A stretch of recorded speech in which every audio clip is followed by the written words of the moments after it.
Peace, King. How you feeling? Can you hear me? Yes, yes, I can hear you. How you doing? All is well. All is well. Thank you so much for coming on the platform. I really appreciate you taking out the time to stop by. No, man, thank you. Thank you for your patience. It's been a little crazy on our end, so I really appreciate Yeah, your patience. yeah. No doubt, no doubt. So for the viewers who may not recognize you, could you let them know who you are and definitely where you're from?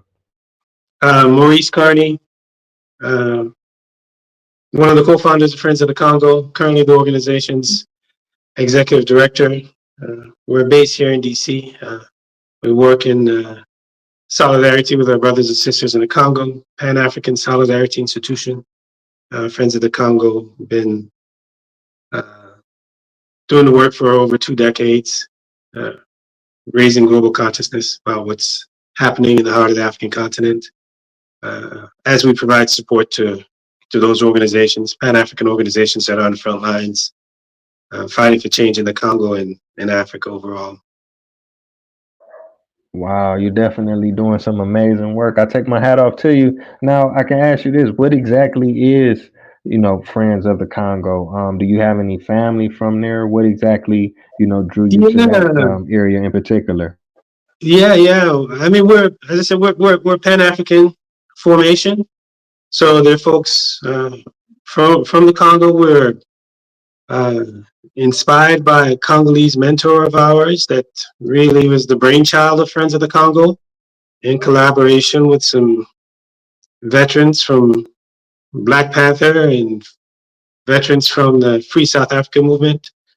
Have folks from Guyana to Cameroon and Jamaica, and just really a Pan African gathering coming together of folks who recognize the centrality of the Congo to the future of Africa and really the African world, and just basically put our minds together to see how we can let the rest of our people know, let the rest of the world know that what's unfolding in the heart of the motherland ought not to be normalized. That we have to say something. We have to raise consciousness. We have to organize. We have to mobilize in solidarity with our brothers and sisters there to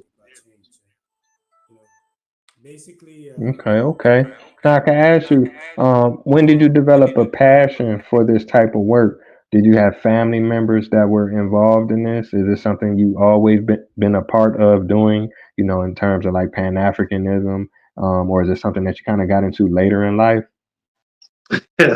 Probably later in life, me, I'm a graduate from Grambling State University, and really started grounding with some brothers and sisters there, looking at our connection to Africa, African antiquity, you know, uh, coming out of the Nile Valley um, basin and spreading from there. And that I think that's probably where you would say um, the nuclear the origin was, of that sense that um, we're part of a global African family, and uh, what transpires in one part of the world with our people is definitely connected to another part. The world is our sphere. Not just Mississippi or DC or Alabama or wherever, but the entire globe. We're a global people, and our base, is Ngugi wa Thiong'o, the brilliant Kenyan thinker, and said our base is a continent, and that we all need to protect the base, irrespective of where we are in the world. So from those Grambling days to today, everything that at least I've encountered is reinforced the necessity for us to be not only connected in a sentimental way, but uh, be organizing, as our ancestor Kwame Ture said. shared with us in organize, organize, organize. It's a big challenge for us as a people.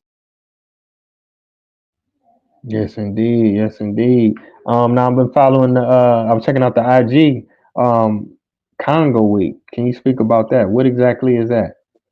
Yeah, Congo Week is something we established in 2008, uh, coming out of North Carolina A&T and some young folks out of UNC Chapel Hill and University of Maryland. With Friends of the Congo, we collaborated to establish Congo Week. And in essence, it's a global teaching on the Congo, right? And the reason why we established it was to raise awareness, raise consciousness about what was unfolding in the heart of the African continent, where we had uh, estimated 6 million people perished in from 1996 to then until 2008 and right up to today.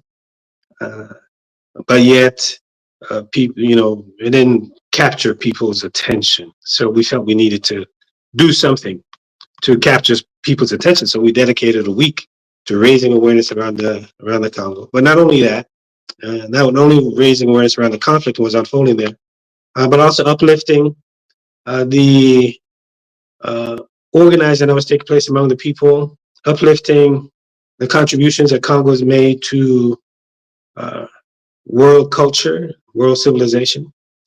And we institutionalized that aspect of Congo Week in terms of the contribution in the cultural, intellectual, and otherwise with uh, an effort we call Congo in Harlem. And Congo in Harlem Films and Event Series. That's where we invite Congolese filmmakers, musicians, artists, practitioners, intellectuals, organizers, activists to come to Harlem for a week.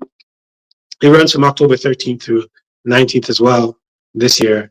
Come for a week to show films and to have discussions and to partake in Congolese food and culture, dance, art, the whole bit, to really balance things out because we, you know, we're focusing on getting people to be aware of the conflict, but also there's a need to to understand that there's so much more, to the Congo than just conflict.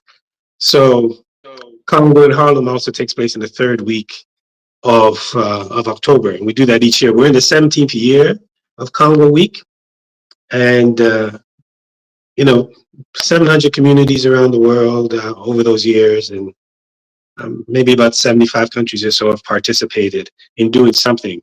They show a film, they host a teach-in, they may do a fundraiser, throw a concert, do something as simple as taking posters and putting them up on your university campuses. Is driven a lot by university campuses and peace and justice folks.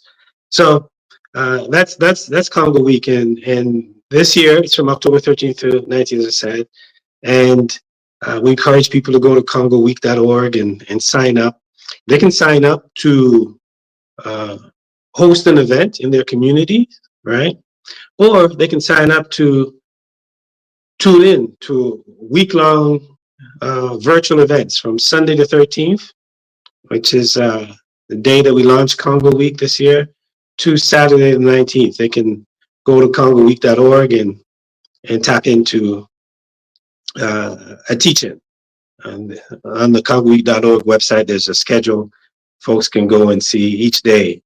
And we have themes throughout the day. Sunday, the 13th, we deal with spiritualism, deal with faith, call for peace.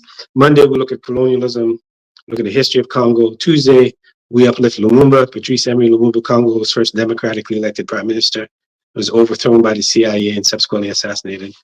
On Wednesday, we look at Congo's minerals, its connection to technology, these devices that we're talking about right now, the automobiles we drive in, the airplanes we fly in, the video games our children play, the laptops we work on, all that's connected to Congo in one fashion or another. So we delve into that. Thursday, we look at the role of Congolese women in the liberation movement in Congo. And then Friday, we look at the role of the youth in the liberation movement. And Saturday is more a cultural affair, celebration, commemoration of what Congo has contributed. what has come out of the heart of the African continent to the rest of the world.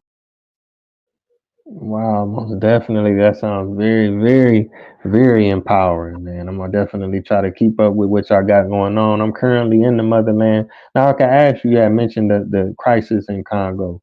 What Mhm. exactly is going on, and how long has it been going on? Well, really, my goodness. If you take the long view, the crisis in Congo has been going on since, Vasco da Gama got there in 1482 or 84, around that time, where almost half the Africans that were trafficked from the continent to the Americas, if we're to believe institutions like Emory University and their database or UNESCO, almost half the Africans, 4 out of 10 to be specific, were trafficked to the Americas came out of the Congo region, Central Africa region, right? And that lasted hundreds of years. And by the time we get to the late 1800s, see the Europeans, deepening their penetration into Africa, and they move from trafficking of human bodies to extracting of minerals, like rubber and ivory and a host of other minerals. And Congo was front and center there again, where the country was given to King Leopold the second, by out of the Berlin Conference as his own personal property. He ruled it for 23 years and decimated the population by half as he extracted rubber, ivory. So an estimated 10 million people perished under his rule. And that was under personal ownership. No reprieve. The crisis continued from he had to give up Congo in 1908, turn it over to the Belgian state, and they ruled it till 1960, where they extracted copper and diamonds and cobalt and most notably uranium that was used in the atomic weapons by the US that were dropped on Japan.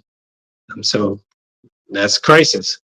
And Congolese finally got a chance to, shake themselves loose of colonialism and elect a leader of their choice, Patrice Emery Lumumba. United States mounted the largest covert action in the world at the time to overthrow him, which they did, successfully assassinated him. The Belgians chopped up his body to small pieces. They weren't done there. They then took those small pieces and dumped it in a barrel of acid. He was so dangerous they wanted to erase him from our memories, because when he formed this political party, he said, comrades, we're here for one reason only, a free Congo. And that means we own our resources, we control our resources, own the land, control the land, and we use it for the benefit of not only Congo but Africa. And he had a plan with Kwame Nkrumah that Congo would serve as the capital of the United States of Africa, as under Nkrumah's Pan-Africanism and his idea, along with Sekou Touré and Modibo Keita and others of the United States of Africa.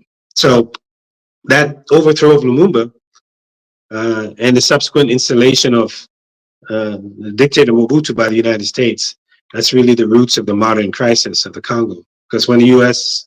kept him in power for over three decades, ran the country into the ground, and when he was getting sick and evidently he was going to die, the U.S. then supported an invasion of the Congo by Rwanda and Uganda in 1996. And then there was a second invasion by both countries in 1998 that triggered the deadliest conflict we see in the Congo to this day. They would have occupied and kept the Congo, the Rwanda and Uganda, that is, with the U.S. backing.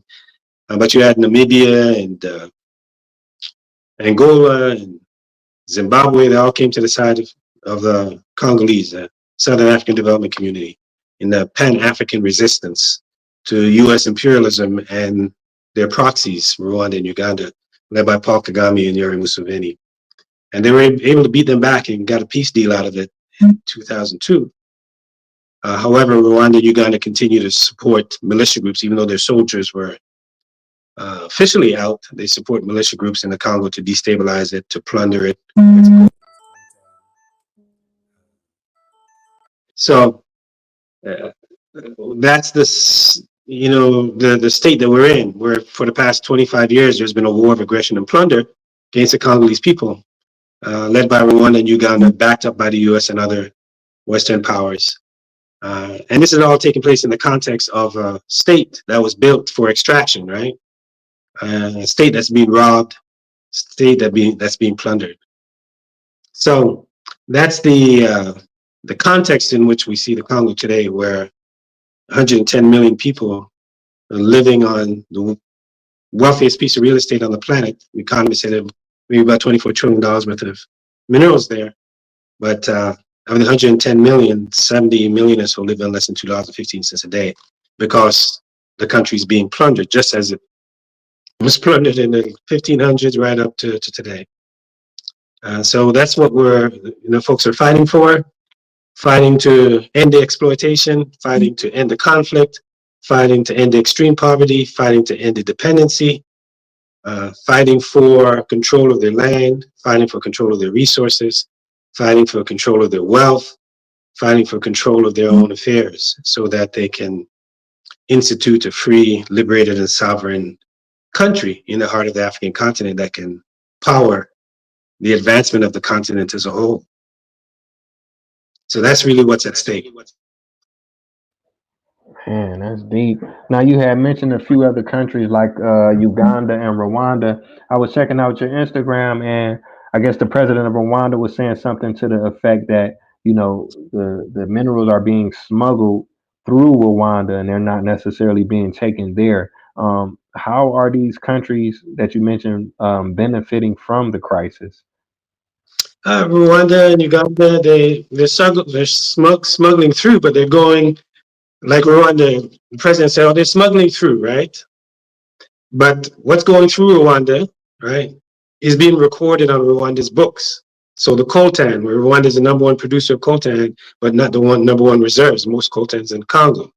The tin and the gold, all that, Rwanda put his books as exports. And what that does for Rwanda is that it makes its books look good, and it boosts its bond ratings because it's showing that it's exporting X amount of dollars, and that's good for business for Rwanda in terms of its rating internationally and its ability to secure loans and investments.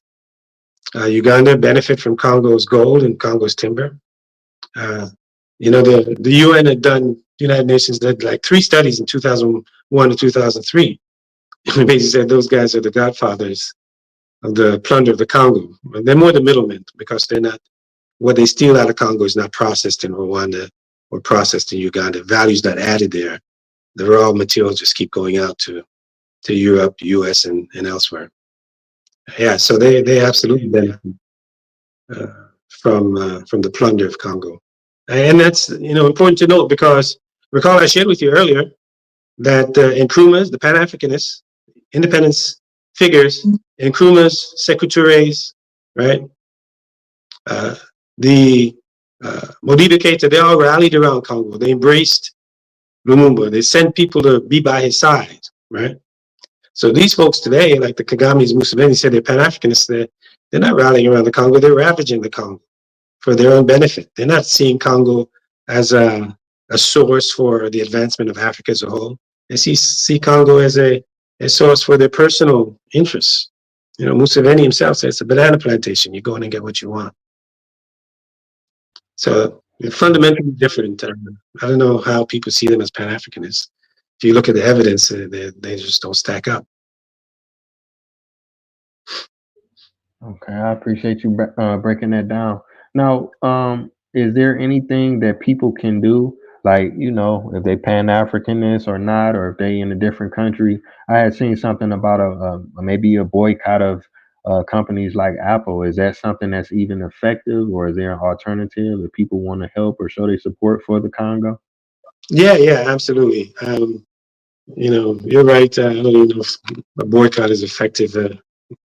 People, I don't think that's well thought out, really, and mainly a social media phenomenon, probably just an Instagram phenomenon, really. But there are some real concrete things people can do, right? Because ultimately, it's the folks on the front lines, in the rainforest, in the conflict area, in the mining areas, in the cities that are inside the country that are going to bring about change. So what we're doing is mobilizing people to support those on the front lines. And we tell people, go to freecongo.org. There are immediate things you can do there. Send letters to members of Congress, tell them to stop using our tax dollars to find that fuel conflict in the Congo. Folks can donate. Folks can join the movement, and there's a list of things people can do. But give folks three things that they can do. One, absolutely learn more.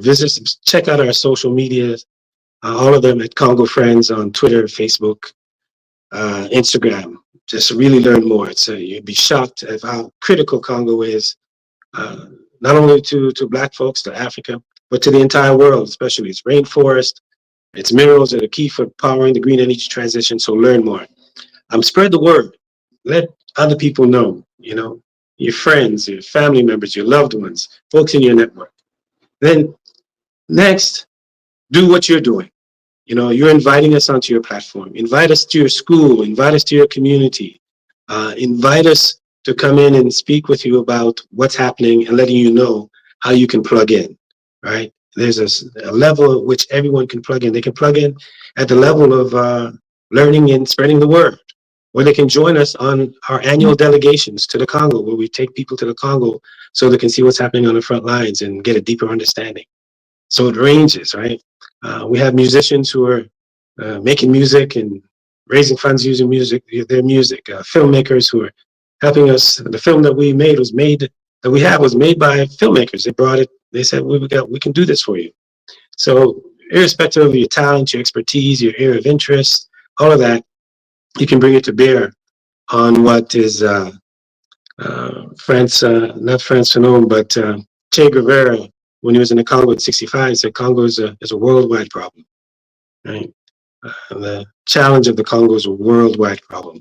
So, we appeal to you in the spirit of Lumumba. Lumumba, before he was assassinated, wrote a letter to his wife. He said to his Congolese comrades, he said, "We're not alone. Africa, Asia, free and liberated people from every corner of the world will always be found by the side of the Congolese." Right? And Fanon himself capped it off in this book called Toward African Revolution. He said that let us not forget the fate of all of us is at stake in the Congo. So that's what I would share with folks. Go to freecongo.org to plug in, to learn, to get involved, learn more, and to join the movement. Yes, indeed. Yes, indeed. Now, one more question. You had mentioned the film. What's the name of the film? Where can we find it? And when did it come out? And exactly is it about? We got so many films. We had the film I was talking about was Crisis in the Congo, and you can find it on our YouTube page. You go to YouTube at Congo Friends, and it's there. Crisis in the Congo: Uncovering the Truth. Came out in 2011, but it's withstood the test of time. What's happening right now? That film will give you really good insight. We encourage people to share it, spread it, watch it, screen it. If you screen it somewhere in your school, your community center, your faith institution, and then you want us to come in and give it some context, we're right here. Just hit us up at freecongo.org and let us know you're screening it and you'd like for us to come in and break it down and for you and let you know how you can, take it to another level beyond the screening. Okay, okay. Well, I want to thank you again, King. It's definitely been an honor. I truly appreciate the work that you guys are doing, and sharing it and letting people know what they can do. Because a lot of times people, they do want to get involved, they do want to help out, but sometimes they don't know. Now they have a link, they have resources, and I definitely look forward to the work that you have coming in the future.